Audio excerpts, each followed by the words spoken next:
Check it out. Brilliant book.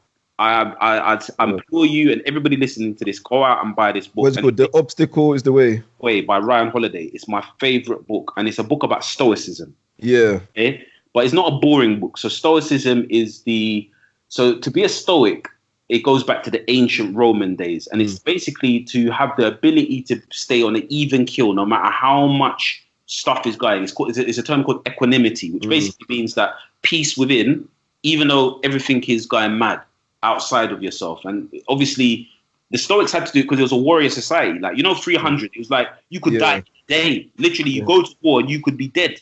How do you manage your feelings? How do you manage your emotions?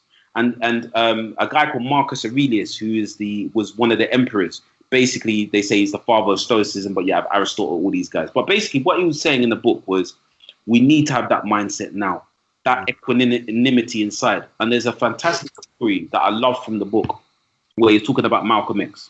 So obviously, before he became Malcolm X, he was Malcolm Little. If you watch the Denzel film, he was a hustler and a pimp, basically. Yeah. But when he went in prison for 10 years.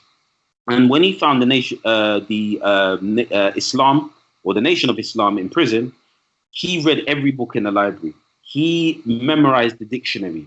And in fact, he did it so much, he read so much in prison that he wore his eyes out. That's why he had glasses. Before he went to prison, he didn't even have glasses because he was determined to get an education. And he was determined to say, look, no matter what, okay, I'm in here, but I'm going to make use of my time. And what Ryan Holiday calls it is alive time and dead time.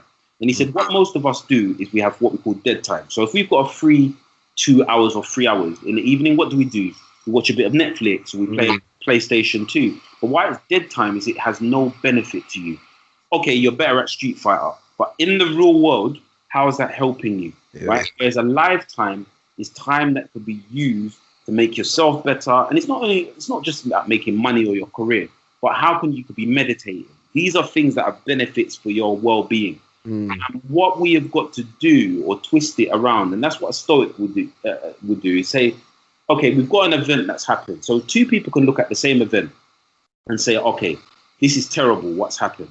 Okay, so for example, I'm in business and I'm making, cloths. Because of COVID, so Primark made no money over the COVID period because they don't have an online presence. Their setup was not going, it wasn't geared for it. Exactly. Yeah. Because of the cheap. But imagine you've got two clothing stores. One clothing store can look at the situation and say, I'm ruined.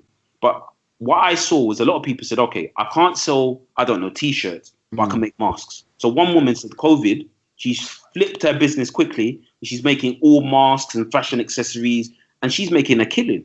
Yeah. So she saw there's the same situation, right? As Shakespeare said, I've forgotten what he said, but he said it's our thinking that makes things bad or good. Yeah.